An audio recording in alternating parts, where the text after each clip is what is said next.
देखो एनयूएस के अप्रैल मई 2024 सेशन के जो स्टूडेंट्स हैं 10वीं क्लास के और 12वीं क्लास के, आप लोग का प्रैक्टिकल एग्ज़ाम जो है वो मार्च में होने वाला है और इसकी डेट शीट भी आ गई है।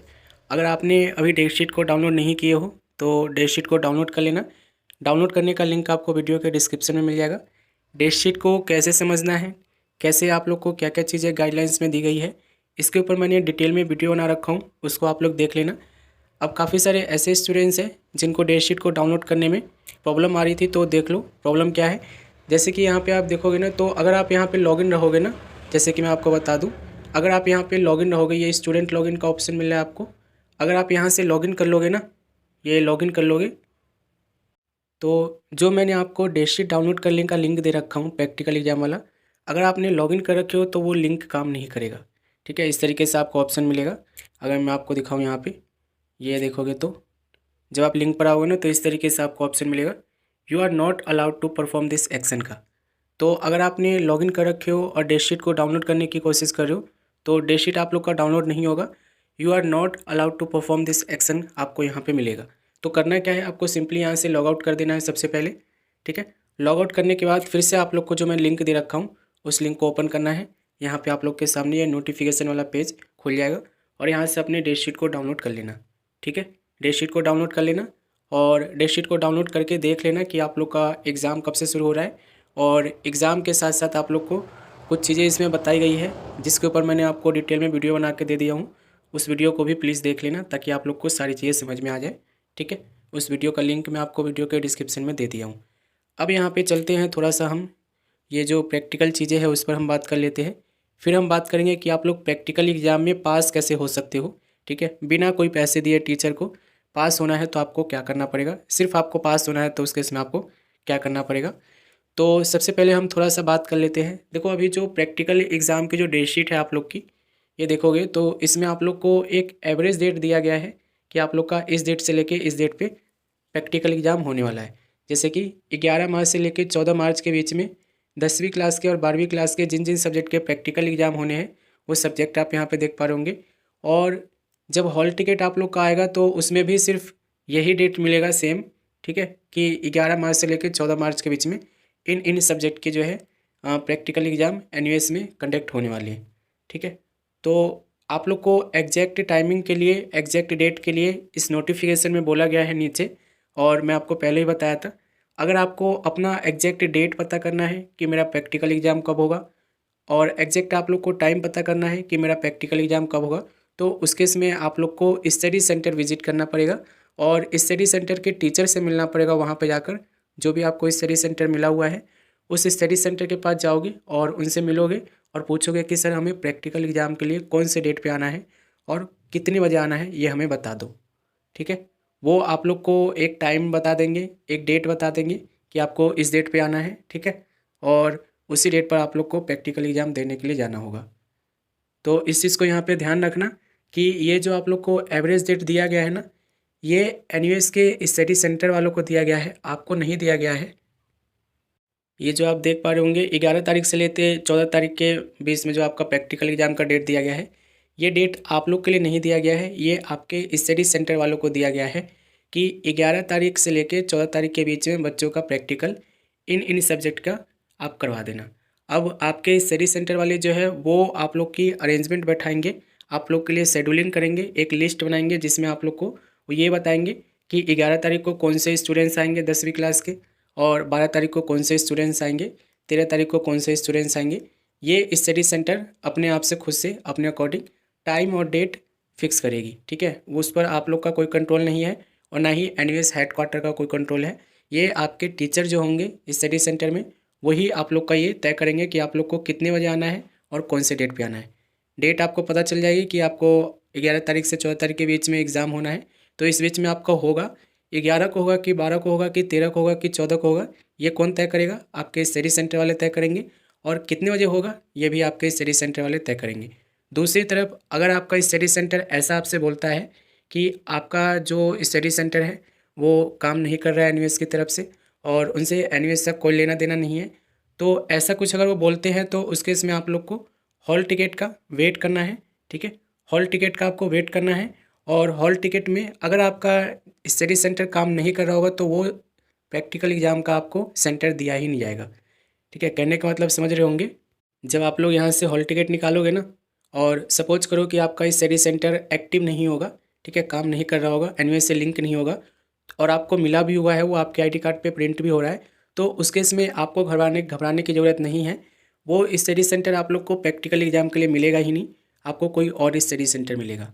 बाई चांस अगर आपको वही स्टडी सेंटर मिलता है तो इसका मतलब ये है कि आपके टीचर ने आपसे झूठ बोला है कि प्रैक्टिकल एग्ज़ाम यहाँ पे नहीं होगा, ये हमारा कोई एनयूएस से लेना देना नहीं है। अगर आपको वो बोलते हैं ऐसा तो आपको क्या करना है, आपको अपने रीजनल सेंटर जाकर एक कंप्लेंट डालनी है।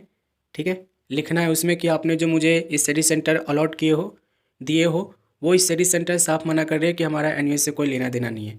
इतना लिख देना और उनसे बोल देना कि मैं इतनी बारी जा चुका हूँ, मेरा पीसीपी क्लासेस भी नहीं लगा है, मेरे टीचर ने नहीं लिया था, मैं कितनी बार गया हूँ उनके पास, और अब वो प्रैक्टिकल एग्जाम के लिए मना कर रहे हैं। रीजनल सेंटर जो भी आपका होगा वो आपके आईडी कार्ड के बैक साइड जो होता है उस पर आप लोग को प्रिंट मिलेगा, उस पर पूरा एड्रेस मिलेगा। दिल्ली के जितने भी स्टूडेंट्स हैं वो एनयूएस हेडक्वार्टर जाएंगे, बाकी अदर स्टेट के जो स्टूडेंट्स हैं वो अपना सर्च करेंगे कि रीजनल सेंटर कहाँ पर है।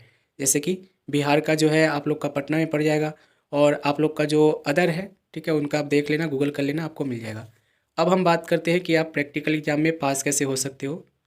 तो सबसे पहले आप थोड़ा सा ये समझ लो कि आप लोग का प्रैक्टिकल एग्ज़ाम होगा कितने मार्क्स का, और कितने कितने मार्क्स का क्या होगा ये समझ लो।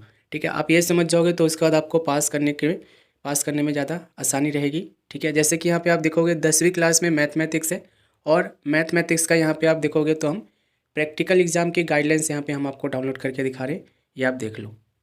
ये जो आप देख रहे हो ना, ये 10वीं क्लास का प्रैक्टिकल एग्ज़ाम का गाइडलाइन है। अब यहाँ पे आप देखोगे तो ये बोला क्या गया है, ये देख लो यहाँ पे।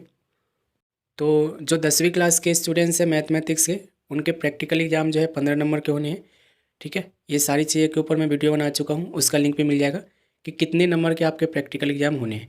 अब यहाँ पे आप देखोगे तो 15 नंबर का प्रैक्टिकल है मैथमेटिक्स का, 10वीं क्लास के स्टूडेंट्स का, और बोला गया है कि किए गए क्रियाकलाप का मूल्यांकन, तैयार किए गए क्रियाकलापों का रिकॉर्ड 10 नंबर का है। ठीक है, और मौखिक मौखिक परीक्षा जो है आप लोग का 5 नंबर का है, यानी कि जो आप लोग का वाइवा होगा वो 5 नंबर का होगा, अगर आपके पास मैथमेटिक्स है 10वीं क्लास में तो। ठीक है, अब यहाँ पे आप देखोगे तो ये बोला क्या है कि इन्होंने क्रियाकलाप की सूची यहाँ पे बनाने को बोला है। ठीक है, और उसके बाद यहाँ पर आप लोग को बोला गया है कि आप लोग को प्रैक्टिकल फाइल कैसे बनाना है, प्रैक्टिकल फाइल में आपको क्या लिखना है। ये देखोगे तो क्रियाकलाप 2 है, क्रियाकलाप 4 है, इस तरीके से आप लोग को दिया गया है। ये हिंदी मीडियम का बता रहा हूँ मैं, काफ़ी सारे स्टूडेंट्स बोलते हैं कि सिर्फ इंग्लिश मीडियम का बताते हो, हिंदी मीडियम का बता दो। तो ये देखो इस तरीके से क्रियाकलाप आप लोग को दिया गया है। ये देखोगे तो टोटल 30 क्रियाकलाप यहाँ पे दिए गए हैं। ठीक है, अब देखो यहाँ पे जो आप लोग के प्रैक्टिकल एग्ज़ाम होने हैं वो 15 नंबर के होने हैं, 12वीं क्लास वालों के 20 नंबर के होंगे, कुछ सब्जेक्ट के ज़्यादा मार्क्स भी है। अब यहाँ पर आप लोग को देखो जो आप लोग का फाइल बनेगा, सिर्फ फाइल बनेगा, सिर्फ फाइल जो आप लोग का बनेगा वो बनेगा आप लोग का 2 से 3 नंबर का, इससे ज़्यादा का नहीं होगा। तो फाइल पे आप लोग को बिल्कुल भी मेहनत नहीं करना है। ठीक है, एक पॉइंट यहाँ पे नोट डाउन कर लेना, आपको मेहनत कर क्या करना है, आपको मेहनत करना है इन क्रियाकलाप पे, यानी कि जो क्वेश्चन दिए गए हैं इनको सॉल्व करने में। ठीक है, ये जो क्वेश्चन आप लोग को दिए गए हैं ये सॉल्व करने में और क्रियाकलाप को समझने में मेहनत करना है। जब आप लोग का प्रैक्टिकल एग्ज़ाम होगा तो वहाँ पर आप लोग की फ़ाइल तो आपसे वो मांगेंगे ही, आपके नेम से बुलाएंगे आपको कि फ़ाइल लेके आओ, फाइल लेके जाना। उसके बाद वो आपसे हो सकता है कि पैसे की डिमांड करें, बोलेंगे कि इतना पैसा दे दो हम आपको पास कर देंगे, आप उनसे साफ मना कर देना। ठीक है, तो एक तो फ़ाइल बना लेना आप।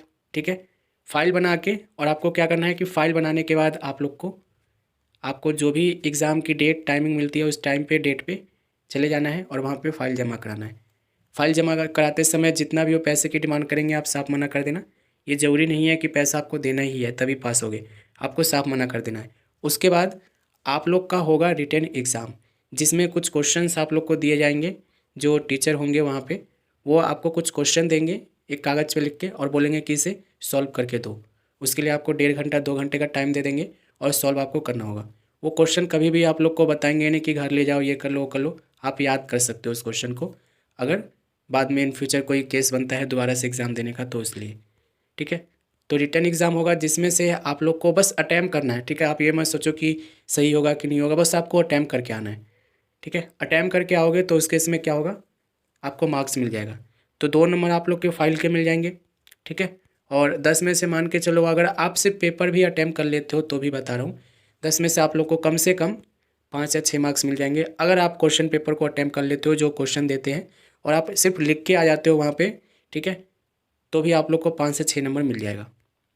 जब आप पेपर लिख के आ जाओगे तो आप होपफुली पास हो जाओगे, आपको पास होने से कोई नहीं रोक सकता। पास होने की गारंटी यही है कि आप फाइल बना लो, ज़्यादा डेकोरेट नहीं करना उस पर, ज़्यादा आप लोग को इंक वगैरह का यूज़ नहीं करना है, नॉर्मल सा आप लोग को सीट लेना है। एक वीडियो आज ही मैं आपको पब्लिश कर दूंगा कि कौन सा सीट यूज़ करना है, कौन सा पेन यूज करना है, और कौन सा आप लोग को फाइल वगैरह पे कवर वगैरह चाहनी है, ये सारी चीज़ें, ठीक है। नॉर्मल सा आप लोग को फाइल बनाना है, फाइल सबमिट करवाना है, और फाइल सबमिट कराने के बाद रिटर्न एग्ज़ाम जरूर देना है। क्वेश्चन अगर आप लोग से वो पूछते हैं, कहीं आप फंस जाते हो कि मुझे वो कुछ पूछ लेते हैं ऐसा कि इस क्वेश्चन का जवाब दो, और आपको नहीं आ रहा होता है तो उसको सीधा बोल देना कि सर क्वेश्चन चेंज कर दो, मुझे नहीं आता है, ठीक है। या बोलेंगे कि ठीक है कोई बात नहीं, जाओ तो चले आना, कोई दिक्कत नहीं है। बस आप लोग को रिटर्न एग्ज़ाम पे फोकस करना है, ठीक है। कुछ का मतलब लैब भी होगा, करवाएंगे तो ठीक है। एनीवेज में देखो काफ़ी सारी चीज़ें ऐसी हो जाती है, तो लैब भी होगा, अगर लैब करवाते हैं तो ठीक है, नहीं तो कोई बात नहीं, ठीक है। तो पास होने का बिल्कुल सिंपल सा तरीका है, आप प्रैक्टिकल फाइल बनाओ, ठीक है। इतना सजा धजा के मत ले जाओ उसे, ठीक है। उसको क्या करने वाले हैं, वो रद्दी में ही बेचने वाले हैं, तो आपको सजाना नहीं है, और ज़्यादा आपको मार्क्स भी नहीं मिलने वाले, 2 से 3 नंबर, उससे ज़्यादा आपको मिलने वाला है नहीं। आपको मेन फोकस करना है प्रैक्टिकल एग्ज़ाम पे, ठीक है, जिसमें आप लोग को कुछ क्वेश्चन दिए जाएंगे। अब वो क्वेश्चन कहाँ से होंगे, वो क्वेश्चन आप लोग के जिस सब्जेक्ट पे प्रैक्टिकल फाइल बनाओगे, जिस भी पार्ट पे, जिस भी चैप्टर पे, उसी चैप्टर में से आप लोग को वो क्वेश्चन देंगे, ठीक है। बस आपको वो चैप्टर अच्छे से कर लेना है, जिस भी चैप्टर पे आप मतलब फाइल अपना बनाने वाले हो, वो चैप्टर आपको अच्छे से क्लियर कर लेना है, और बस आपको एग्ज़ाम दे देना है, रिटर्न एग्ज़ाम, ठीक है। रिटर्न एग्ज़ाम दे देना है, फाइल जमा करा देना है, और वो वाइवा में कुछ पूछते हैं, आपको आता है तो ठीक, इतना आप कर लोगे तो आप पास हो जाओगे, ठीक है। और वहाँ पे वो आपसे पैसे की भी डिमांड कर सकते हैं, अगर आप देना चाहते हो तो दे सकते हो, अदरवाइज पास होने के लिए इतना काफ़ी है कि आप सिर्फ अपना फाइल बनाओ, फाइल बना के अपने टीचर को जमा कराओ, जमा करा के बस उसका जो कुछ क्वेश्चन है जो वो कागज़ पे लिखे हुए होते हैं, उसका सॉल्व करके आपको जो भी टाइमिंग दिया जाता है उस टाइम में सॉल्व करके उनको पकड़ा दो। वाइवा आता है तो बहुत अच्छी बात है, वाइवा के क्वेश्चन आपको समझ में आ रहे तो ठीक, नहीं तो बोल देना कि भाई मुझे नहीं आता है, आप ये क्वेश्चन को चेंज कर दो। और इतना ही करना है आपको और पास हो जाओगे, क्योंकि काफ़ी सारे ऐसे स्टूडेंट्स हैं जो इसी तरीके से पास होते हैं, और मैं यही उनको बोलता हूँ। पैसे की डिमांड करेंगे, आपको लालच देंगे कि फुल मार्क्स मैं दे दूँगा, 2,000 रुपये दे दो, मैं आपको फुल मार्क्स दे दूँगा, पर ऐसा कुछ नहीं होता है। 2,000 दे लो, 3,000 दे दो, 4,000 दे दो, वो फुल मार्क्स आप लोग को नहीं देंगे। इस चीज़ की यहाँ पे आप लोग को ध्यान से देखना होगा। तो होपफुली ये सारी चीज़ें समझ गए होंगे आप लोग।